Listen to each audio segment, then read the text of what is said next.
아브라함이 이에 번제 나무를 가져다가 그의 아들 이삭에게 지우고 자기는 불과 칼을 손에 들고 두 사람이 동행하더니 이삭이 그 아버지 아브라함에게 말하여 이르되 내 아버지여 하니 그가 이르되 내 아들아 내가 여기 있노라.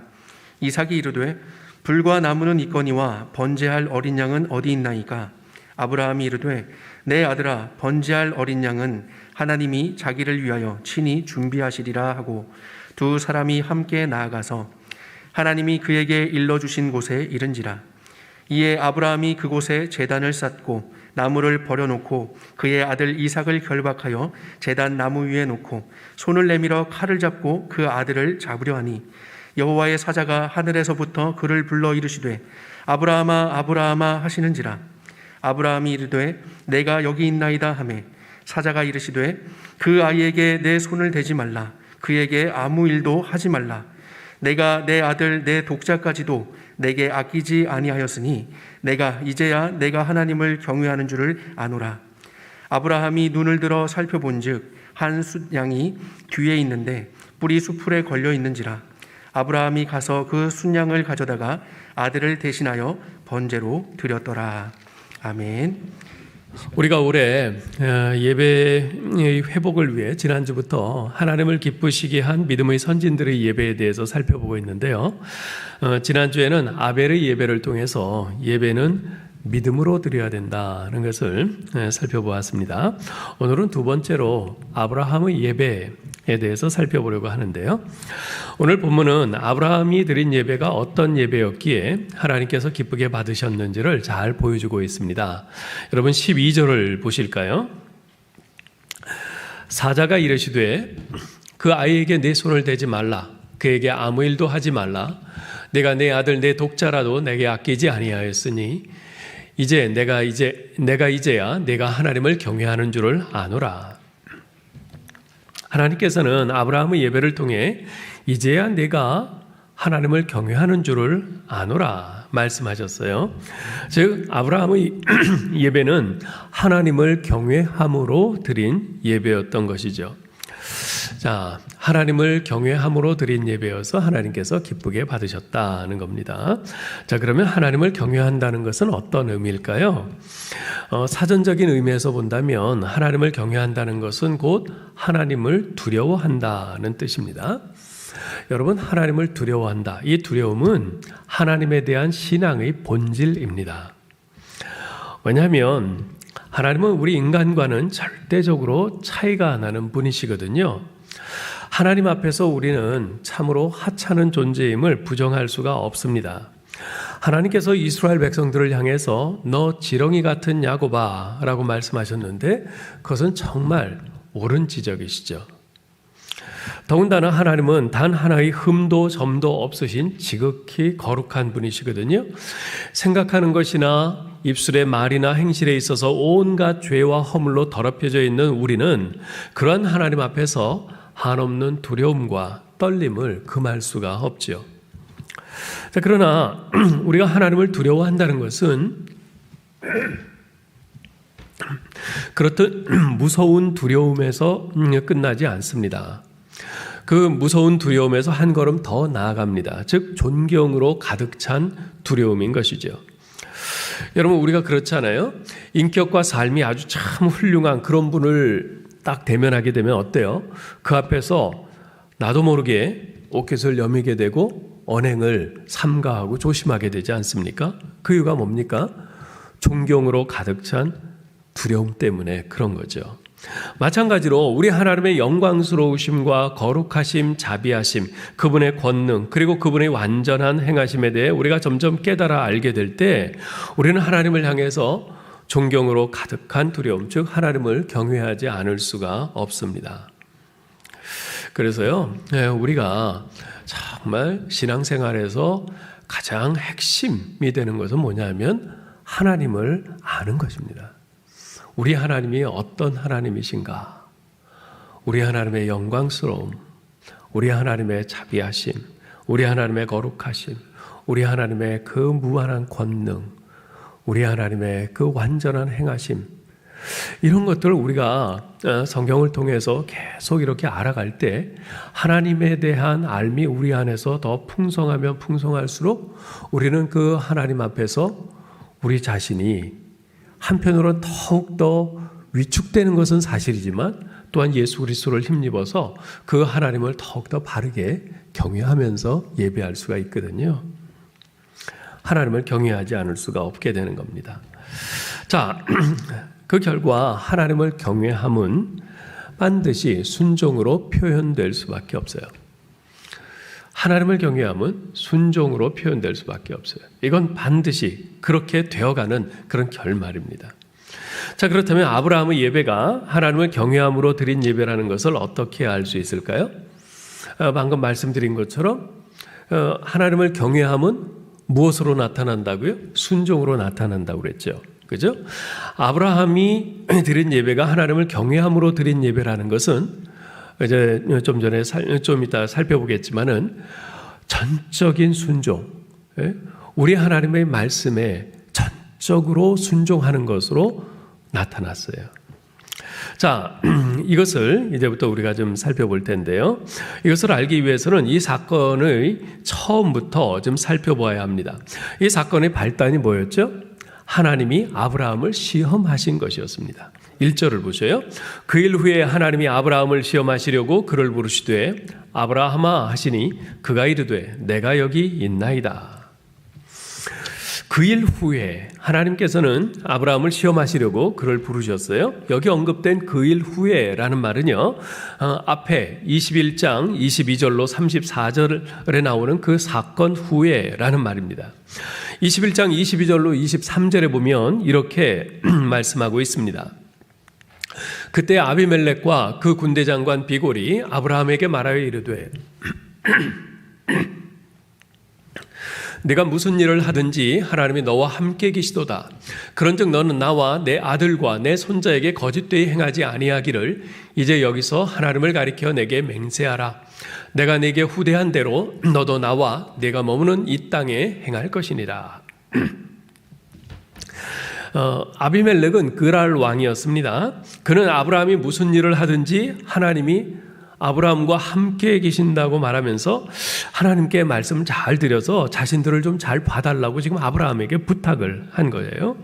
그러면서 자신의 종들이 아브라함의 우물을 뺏은 것도 돌려주고 자기 땅으로 돌아갔어요.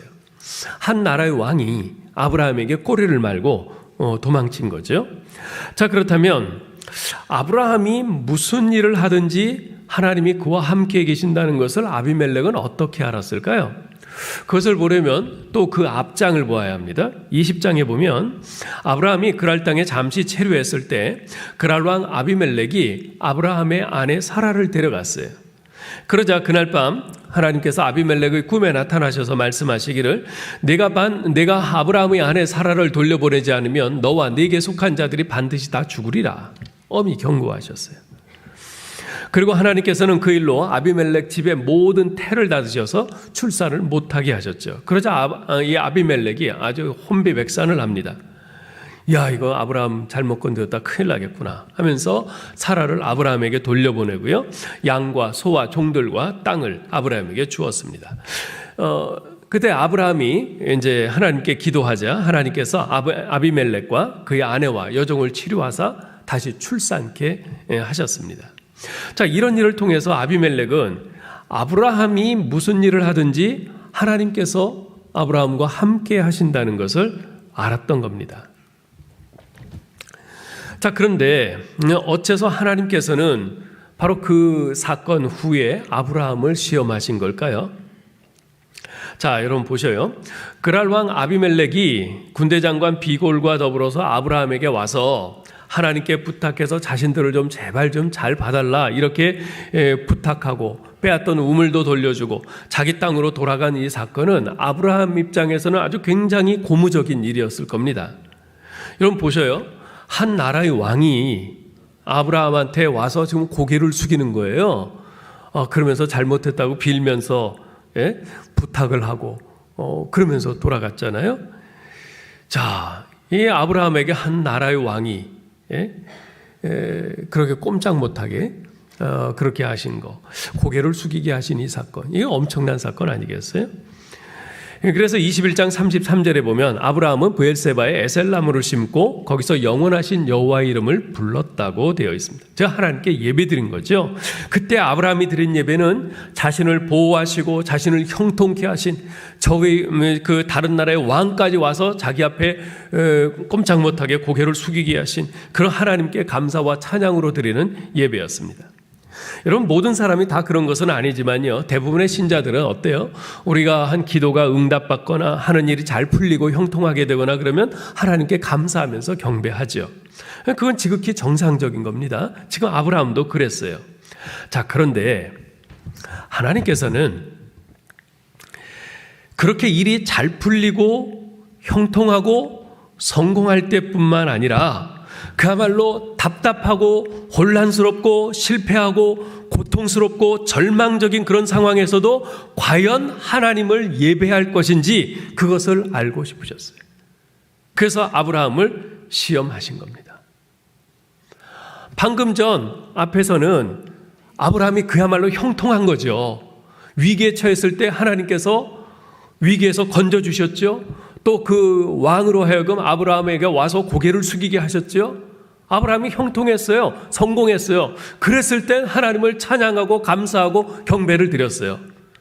그런데 그렇게 형통할 때만 예배드리는 것이 아니라 반대로 일이 안 풀리고 실패하고 답답하고 절망스럽고 고통스러운 그런 가운데서도 과연 내가 나를 예배할 거냐? 지금 그 시험을 하시는 거예요.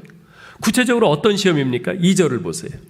여호와께서 이르시되 내 아들 내 사랑하는 독자 이삭을 데리고 모리아 땅으로 가서 내가 네게 일러준 한 산 거기서 그를 번제로 드리라. 이게 얼마나 황당한 시험이요 명령입니까? 아들을 제물로 드리라니요. 네? 지금 하나님께 예배를 드리라고 하는데, 모리아산으로 가서 예배 드리라고 하는데 지금 어떤 상황에서의 예배예요? 하나밖에 없는 독자, 그것도 100세에 난 독자를 죽여서 예배를 드리라는 거예요. 예배가 되겠어요? 예? 굉장히 황당한 시험이요 명령입니다. 아들을 제물로 바치라니요. 더군다나 하나님께서 지금 뭐라고 그래요? 내 아들, 내 사랑하는 독자 이삭이라고 아주 한마디 강조해서 말씀하십니다. 이것은 이삭이 아브라함에게 어떤 존재인지, 얼마나 이삭이 아브라함에게 귀중한 존재인지 이것을 아주 극대화시켜서 표현해 주는 거죠. 하나님의 의도는 아주 분명해 보입니다. 내 아들 이삭은 내가 100세에 낳은 아주 귀중한 아들이다. 눈에 넣어도 아프지 않을 만큼 사랑스러운 아들이다. 게다가 내가 네게 준 언약을 이어갈 약속의 아들이다. 그런데 너는 이토록 귀한 아들까지도 나 여호와 너의 하나님을 왜 기꺼이 포기할 수 있겠느냐? 이 아들을 죽여서라도 나를 예배할 수 있겠느냐? 이 아들이 죽는 그런 상황에서도, 그런 상황, 절망적이고 좌절스러운 상황에서도 여전히 나를 예배하겠느냐? 지금 이야기를 하시는 겁니다. 하나님에 대한 아브라함의 사랑을 테스트하시는 거죠. 선물인 이삭보다 선물을 주신 하나님을 더 사랑하는지, 하나님이 주신 그 선물을 뺏어가시는 그런 상황에서도 여전히 하나님을 예배할 것인지 그에 대해서 시험하시는 겁니다. 아브라함아, 너는 나를 사랑하느냐? 아니면 나의 선물을 사랑하느냐? 너는 내가 하나님이기 때문에 나를 믿는 것이냐? 아니면 자식을 원하기 때문에 나를 믿는 것이냐? 나는 너의 하나님이다. 나는 이 이유 하나 때문에 네가 나를 사랑하고 예배하고 순종하기를 원한다. 이 말씀을 하시는 겁니다. 하나님께서는 아브라함에게 아들 이삭을 번제로 드리라 명하셨어요. 여러분, 번제가 어떤 제사입니까? 번제는 제물을 전부 다 불에 완전히 태워서 하나님께 드리는 제사예요. 아무것도 남기지 않고 몽땅 태우는 겁니다. 지금 하나님께서는 이삭을 번제로 드리라고 하는 것은 하나님과 아브라함 사이에 이삭이라고 하는 존재를 깡그리 태워서 완전히 없어지게 하라는 거예요. 하나님과 아브라함 사이를 가로막는 모든 것을 몽땅 다 태워버리라는 겁니다. 그렇게 하나님께서는 이 시험을 통해서 아브라함이 자신과 하나님 사이에는 아무것도 가로막는 것이 없도록 하기를 기대하셨어요. 아무것도 없는 그런 상태에서도 여전히 하나님께 예배하기를 기대하셨어요. 그것이 설령 사랑하는 외아들이라 할지라도, 그것이 설령 하나님이 주신 약속의 아들이라 할지라도 하나님을 향한 아브라함의 온전한 사랑을 가로막는 장애물이 되어서는 안 된다는 겁니다. 하나님께서는 아브라함이 오직 하나님 한 분만으로 만족할 수 있는가, 그것을 알고 싶으셨습니다. 하나님과 나 사이에 아무것도 가로막는 장벽이 없는 것, 오직 하나님만을 원하는 것, 이것이야말로 최고의 믿음이자 최대의 행복인 것입니다. 여러분, 찬송가 288장 아시죠? 288장 3절에 보면 이런 가사가 있어요. 주 안에 있어 즐거워라, 마음의 풍랑이 잔잔하니 세상과 나는 간 곳 없고 구속한 주만 보이도다. 내가 하나님을 바라보는 그 사이에 아무것도 없이 오직 나를 구속하신 주님만 스트레이트로 보이는 것, 이것이 나의 간증이요 이것이 나의 찬송일세. 나 사는 동안 끊임없이 구주를 찬송하리로다. 하나님께서 이 예배를 받고 싶으시다는 거예요. 하나님께서는 자신과 우리 사이가 그 무엇으로도 막히지 않기를 원하십니다. 우리의 마음과 사랑 전부를 다 달라고 하세요. 자, 그런데 아브라함은 그러한 말도 안 되는 명령을 들었을 때 어떻게 반응합니까? 아침 일찍 일어나 모든 준비를 갖추고 모리아 땅을 향해서 떠납니다. 한마디로 군소리 없이, 아주 군소리 없이 그냥 순종한 거예요. 추측컨대 아브라함은 아들 이삭을 번제로 드리라는 하나님의 명령을 듣고 밤새 한 잠도 못 잤을 것 같아요. 그렇지 않겠어요? 그런 명령을 듣고 잠을 이룰 부모가 어디 있겠습니까? 무슨 잠이 오겠어요? 밤새 깊이 고뇌하고 또 고뇌했겠죠. 아브라함은 깊은 고뇌의 밤을 보내면서 이삭을 제물로 드리지 않을 수 있는 합당한 이유와 변명들을 수없이 많이 생각했을 겁니다. 그럼 얼마든지 하나님이 잘못 말씀하셨겠지, 이렇게 생각할 수도 있었어요. 자신이 들은 말씀은 하나님의 말씀이 아니라 사실은 천사를 가장한 사탄의 음성이었을 거야, 뭐 이렇게 합리화할 수도 있었어요. 혹시 자신이 잘못 들었을 수 있으니 먼저 이삭을 바치기 전에 먼저 아내와 상의해 보는 것이 좋겠다, 뭐 이렇게 변명할 수도 있었어요. 아니면 이 명령은 뭔가 좀 이상하니 하나님께 내가 좀 다시 기도해 보고 해야겠다, 뭐 이렇게 할 수도 있었어요. 과거 아브라함은 하나님께서 자기 조카 롯의 가족이 살고 있는 소돔과 고모라를 하나님께서 멸하시겠다고 하셨을 때 어떻게 했어요? 무려 6번씩이나 하나님께 끈질기게 매달리면서 간청하지 않았습니까? 하나님 제발 좀 살려주세요. 이런 아브라함이었다고 한다면 지금 자기 아들 이삭을, 그것도 하나님께서 주신 언약을 이어갈 약속의 아들인 이삭을 죽이라고 하시는 하나님의 그 명령에 맞서서 항변했어요? 옳지 않겠어요? 아주 때를 써야죠. 왜냐하면 하나님의 그 명령은 윤리적인 면에 있어서나 신앙적인 면에 있어서나 받아들일 수 없는 명령이었기 때문입니다. 우선 생각해 보세요. 아비가 자식을 죽인다는 것은 이제까지 아브라함이 경험해서 알고 있는 하나님의 성품과는 전혀 어울리지 않는 반인륜적인 행위입니다. 또한 하나님께서 몇 번이나 확인해 주셨던 그 약속의 아들을 죽인다고 하는 것은 이 아들을 통해서 하나님의 백성이 바닷가의 모래알처럼 하늘의 별처럼 번성하게 될 것이라고 하신 그 하나님의 약속, 그 하나님 나라의 약속을 무산시켜버리는 반역적인 행위인 거죠. 따라서 저 같았으면 하나님 지금 뭐라고 하셨어요? 제가 지금 잘못 들은 거겠죠?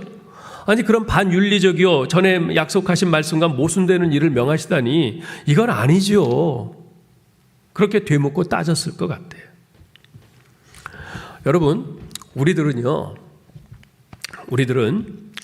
하나님의 말씀을 거역할 만큼 충분히 똑똑하고 현명합니다. 우리에게는 언제 어느 때든지 말씀대로 살지 않고 변명할 합리적인 핑계거리가 얼마든지 있습니다. 어제 늦게까지 일했더니 너무 피곤해서 오늘은 예배 못 드리겠어요. 이해해 주세요. 오늘 사업상 매우 중요한 약속이 있어서 한운 수 없이 예배는 좀 빠져야겠습니다. 애가 대학에 다 떨어져서 속상해 죽겠는데 이런 상황에서 어떻게 예배 드려요? 지금 예배 드릴 기분이 아니에요. 괜히 예배 드린다고 교회 갔다가 코로나에 걸리면 어떡해요? 뭐 식료품 사러 이마트에 가는 거야. 음식 해먹고 살아야 되는 거니까 어쩔 수 없이 가는 거지만 교회 예배 드리러 가는 것은 꼭 그래야만 하는 건 아니잖아요. 이처럼 우리는 얼마든지 하나님께 드리는 예배를 받을 수 있는 이유를 댈 수 있습니다. 우리는 그것을 계속해서 생각해요. 만들어내요.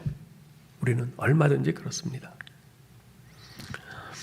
본문에 보면 아브라함이 그렇게 했다는 암시는 전혀 없습니다. 그는 하나님께 이삭을 바치라는 이유가 무엇인지 묻지도 않았고요. 아들의 목숨을 살리기 위해 온갖 이유로 자신을 합리화하거나 둘러대지도 않았습니다. 오히려 자기 아내 사라와 의논하지도 않고 아침 일찍 하나님의 명령을 이행하려고 길을 떠났습니다. 그렇다고 해서 아브라함은 하나님의 명령에 짐짓 순종하는 척 제스처만 취한 것도 아닙니다. 9절 10절 보세요. 하나님이 그에게 일러주신 곳에 이른지라 이에 아브라함이 그곳에 제단을 쌓고 나무를 버려놓고 그의 아들 이삭을 결박하여 제단 나무 위에 놓고 손을 내밀어 칼을 잡고 그 아들을 잡으려 하니 아브라함은 순종하는 척만 한 것이 아닙니다. 하나님이 그에게 지시하신 곳까지 실제로 아들을 데리고 갔습니다. 곳에서 제단을 쌓고 나무를 버려놓고 아들 이삭을 결박해서 제단 나무 위에 올려놓았습니다. 손에 칼을 들고 자기 아들을 제물 잡듯 실제로 잡으려고 했어요. 그런 아브라함의 행동에는 일말의 주저함도 없습니다. 그러자 여호와의 사자가 하늘에서부터 아브라함아 아브라함아 부르시며 말씀하시죠. 12절 다시 보세요. 사자가 이르시되 그 아이에게 네 손을 대지 말라. 그에게 아무 일도 하지 말라. 내가 내 아들 내 독자라도 내게 아끼지 아니하였으니 내가 이제야 내가 하나님을 경외하는 줄을 아노라. 하나님께서는 아브라함이 실제로 아들을 죽이는 데까지 순종하리라는 것을 아셨습니다. 이제 하나님께서는 아브라함이 하나님을 그렇게까지 경외하며 사랑한다는 것을 아셨습니다. 이런 아브라함의 모습에 대해서 히브리서 11장 17절은 이렇게 말합니다. 아브라함은 시험을 받을 때 믿음으로 이삭을 드렸으니 그는 약속을 받은 자로 돼 그 외아들을 드렸느니라. 아브라함은 그 명령의 윤리적 타당성을 따지지 않았습니다. 그 명령이 하나님께서 전해주신 약속과 상충된다고 논박하지도 않았어요. 이성적으로는 납득할 수 없는 명령이지만 의구심을 갖지 않았습니다. 왜냐하면 하나님을 경외했기 때문입니다.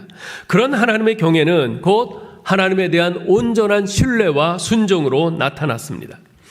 아브라함은 살아계신 하나님의 존재를 신뢰했어요. 확신했어요. 결코 모순이 없으신 하나님의 성품을 신뢰했습니다. 죽은 자도 다시 살리실 수 있는 하나님의 전능하심을 신뢰했습니다. 그리고 우리 인간이 감히 측량할 수 없는 하나님의 그 깊고 깊은 지혜를 신뢰했습니다. 그래서 그는 한마디 군소리 없이 묵묵히 순종했습니다. 그런데 여기서 우리가 하나 간과해서는 안 될 것이 있습니다. 그러한 아브라함의 하나님 경외와 그것의 표현인 하나님을 향한 온전한 신뢰와 순종은 결코 하루아침에 형성된 것이 아니라는 것입니다. 무려 40년이 넘는 오랜 세월이 흘러 그러한 믿음의 자리에 도달하게 된 것입니다. 사실 아브라함의 지나온 세월들을 돌아보면요, 하나님의 말씀을 믿고 담대히 그렇게 행동을 했다가도 얼마 못 가서 불안해하면서 다시 뒤돌아서는 그런 모습을 볼 수 있어요. 때로는 눈앞에 보이는 현실 상황에 떠밀려서 하나님의 말씀을 의심하면서 자기 판단대로 행동하다가 실패도 여러 번 합니다. 그런 일들이 적지 않았어요. 그때마다 하나님께서 그에게 나타나셔서 그를 일깨워 주시고 그의 흔들리는 믿음을 다시 붙잡아 주시곤 하셨지요. 결국 아브라함이 걸어온 믿음의 여정이라고 하는 것은 그를 결코 포기하지 않으시고 끝까지 붙들어 오신 하나님의 사랑과 열심을 확인케 된 여정이었던 것이죠.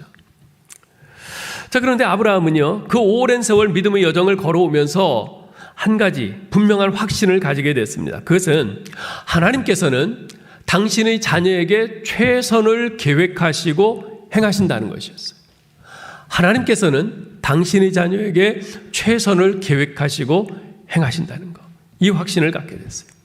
그래서 지금 눈앞에 벌어지고 있는 이 말도 안 되는 일, 인간적으로는 도저히 이해할 수 없는 이런 일, 그렇지만 여기에 하나님의 깊은 뜻이 있다는 것을 믿게 된 것이죠. 그 믿음으로 하나님의 명령에 순종한 것이죠.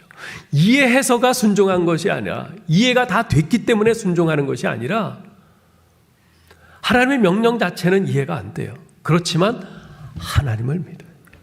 하나님을 신뢰했어요.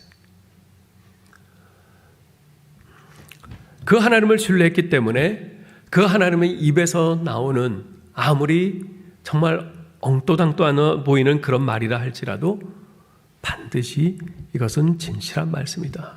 믿고 순종한 것이죠. 야고보서 2장 21절 22절은 이 사건을 이렇게 해석합니다. 우리 조상 아브라함이 그 아들 이삭을 제단에 바칠 때에 행함으로 의롭다 하심을 받은 것이 아니냐. 내가 보거니와 믿음이 그의 행함과 함께 일하고 행함으로 믿음이 온전하게 되었느니라.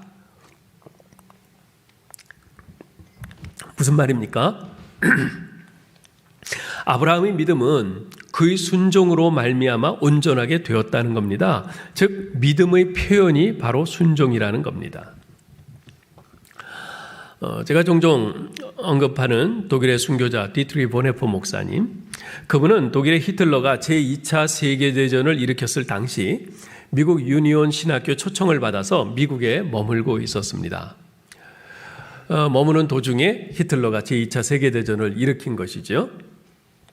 그러니까 미국에 있는 지인들이 돌아가지 말라고, 당신은 돌아가면 큰일 난다고 그냥 만류했어요. 그분은 그냥 미국에 머물면서 나치 독일의 위험에서 벗어난 평안한 삶을 얼마든지 살 수 있었습니다. 그런데 고국에 돌아가라는 하나님의 강하신 부르심에 순종해서 독일로 돌아왔고 결국 나치에 저항하다가 순교했습니다. 그분의 순교적인 그 죽음은 히틀러에 대한 저항의 표시인 동시에 하나님의 말씀에 대한 철저한 순종의 모범으로서 길이 기억되고 있습니다. 이 보네포 목사님이 죽기 전에 그 감옥에 갇혀 있으면서 나를 따르라 라는 이 제자도에 관한 책을 쓰셨는데요. 그 책에서 이렇게 말합니다. 믿는 자는 순종하고 순종하는 자는 믿는다. 순종치 않는 자는 믿을 수 없으나 순종하는 자는 믿을 것이다. 우리의 신앙이 경건한 자기 기만이나 값싼 은혜가 되지 않으려면 먼저 순종해야 한다. 아주 중요한 말입니다. 우리의 신앙이 경건한 자기 기만, 즉 자기 속임수가 되지 않으려면, 또 값싼 은혜가 되지 않으려면 순종해야 된다. 여러분, 우리가 자주 부르는 가스펠송 가운데 하나님 아버지의 마음이라는 찬양이 있습니다. 그 가사가 이래요. 아버지 당신의 마음이 있는 곳에 나의 마음이 있기를 원해요. 아버지 당신의 눈물이 고인 곳에 나의 눈물이 고이길 원해요.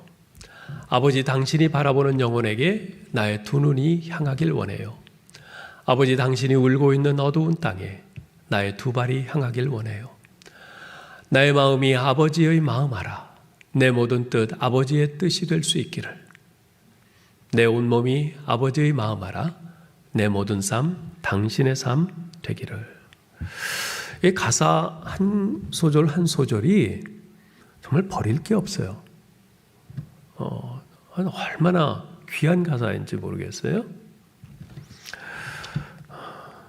이 가사도 좋고 곡조도 마음에 들어서 저도 참 좋아하는 찬양입니다. 어제도 설교 준비를 하면서 이 찬양을 틀어놓고 이렇게 하게 됐는데, 근데 문득 그런 생각이 들었어요. 하나님 아버지의 마음이 있는 곳에 나의 마음이 있기를 원한다. 지금 그렇게 노래하고 있는데 이 말이 무엇을 의미하는지 과연 나는 정말로 알고 그렇게 원하는가? 나의 마음이 아버지의 마음 알아. 내 모든 뜻이 아버지의 뜻이 될 수 있기를 원한다 라고 했는데 그 말이 의미하는 바가 무엇인지 정말 알고 나는 그렇게 노래하는가? 나의 온몸이 아버지의 마음 알아. 내 모든 삶이 당신의 삶 되기를 원한다. 이 말이 무엇을 의미하는지 진정 나는 그렇게 알고 그것을 원한다고 노래하는 것인가? 그 생각이 들었어요. 하나님을 믿고 섬기기는커녕 오히려 불신하고 외면하며 원수로 행하던 우리를 위해서 자신의 독생자를 대신 십자가에 죽게 하신 것이 하나님 아버지의 마음이시고 그것이 하나님 아버지의 뜻인데 나는 진정 그 마음을 담고 싶고 그 뜻을 담고 싶고 내 삶이 그분의 삶처럼 되기를 원한단 말인가?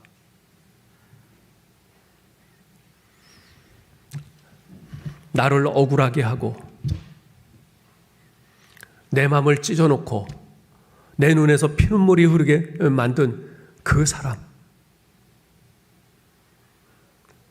그 사람을 내가 지금 우리 하나님 아버지의 마음처럼 그를 용서하고 그를 보듬어주고 오히려 그를 위해서 내가 희생하고 내가 정말 그러기를 원해서 내가 지금 이 찬양을 하고 있는가? 그 찬양을 그런 마음으로 하고 있는가? 물론 그냥 내 마음의 소원이 그렇다는 겁니다. 그냥 노래가 그런 거예요. 뭐 이렇게 말하자면 할 말은 없지요. 그렇지만 실천 의지가 없는 마음의 소원만큼 공허한 것이 어디 있겠어요? 그냥 말장난에 불과한 거죠. 이런 생각이 드니까 생각하면 할수록 이 찬양을 부르는 것이 너무나도 큰 압박감으로 다가옵니다. 심지어 두렵기까지 합니다. 그러다가 이제 이 설교를 쭉 이제 준비하면서 다시금 이제 이 찬양을 부를 용기를 얻게 됐습니다. 바로 오늘 본문의 주인공인 아브라함 때문이죠. 성경에 나오는 수많은 인물들 가운데 하나님 아버지의 마음을 가장 근접해서 잘 이해한 사람이 있다면 아마도 아브라함이 아닐까 저는 그렇게 생각을 해요. 왜냐하면 하나님께서 독생자 예수 그리스도를 골고다 언덕의 십자가에서 죽게 하신 것처럼 아브라함 또한 모리아산에서 독자인 이삭을 죽였기 때문입니다. 물론 아브라함의 경우에는 이삭을 죽이기 직전에 하나님께서 막으심으로 실제 죽이지는 않았지만 히브리서 11장 19절에 보면 비유컨대 그를 죽은 자 가운데서 도로 받은 것이니라 라고 이렇게 말씀하거든요. 무슨 말이에요? 사실상 아브라함은 그 아들 이삭을 죽인 것이나 다름없다는 것이죠. 사실 오늘 본문의 사건은요, 예수 그리스도의 십자가 사건의 예표라고 할 수 있습니다. 이 두 사건은 서로 아주 놀랍도록 닮아 있습니다.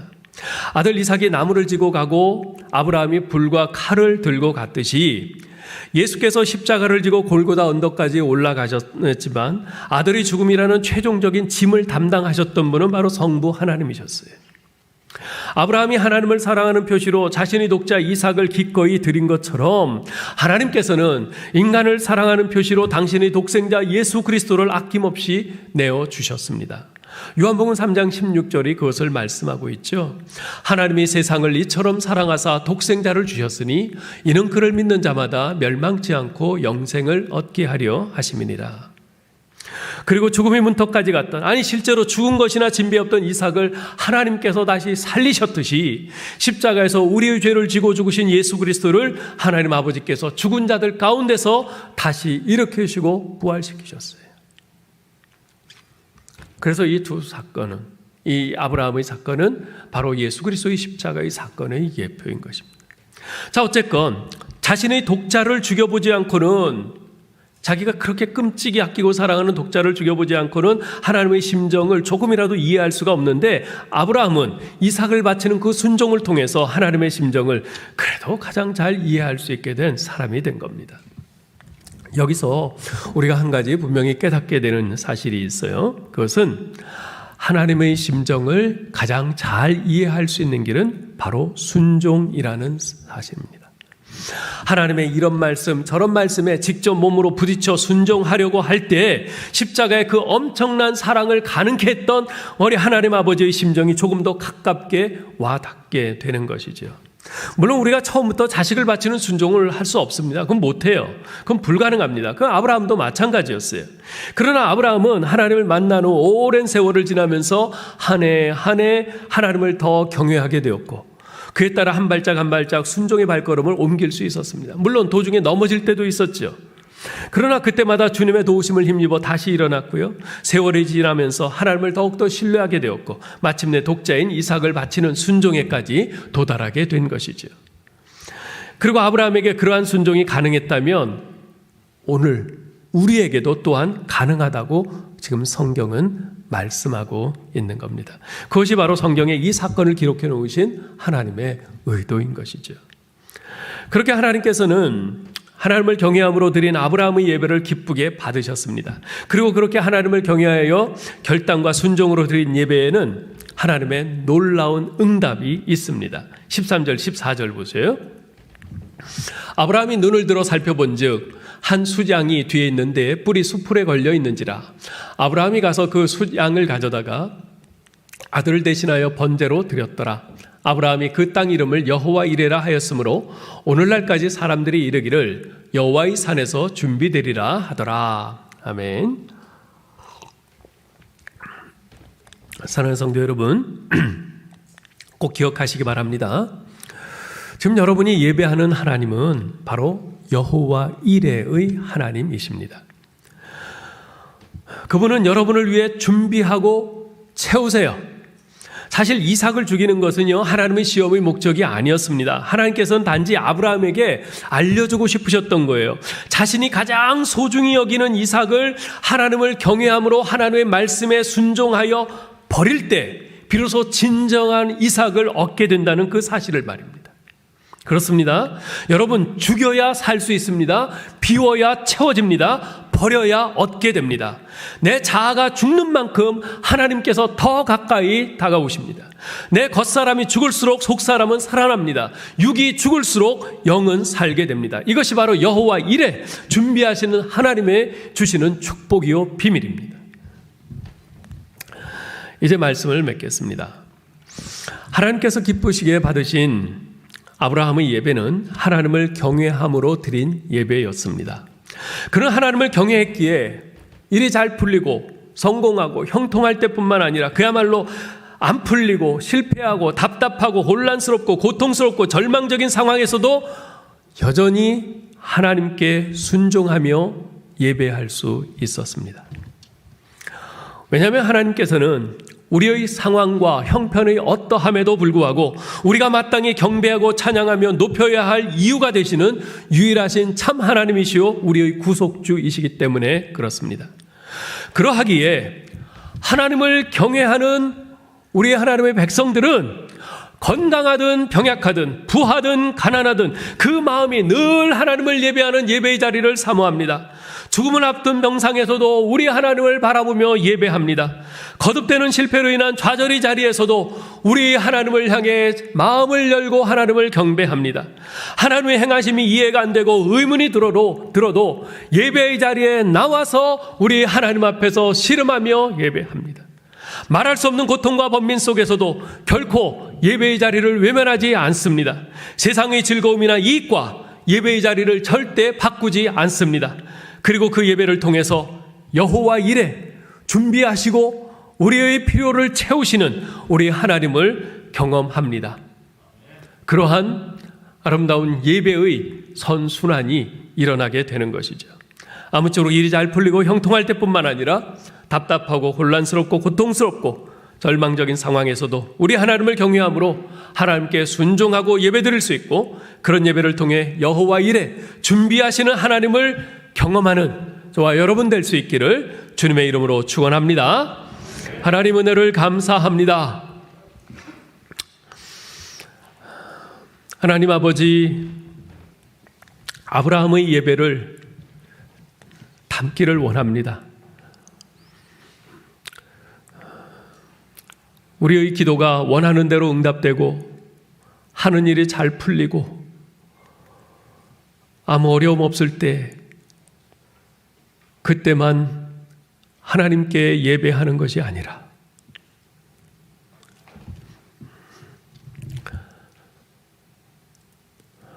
내 삶의 상황이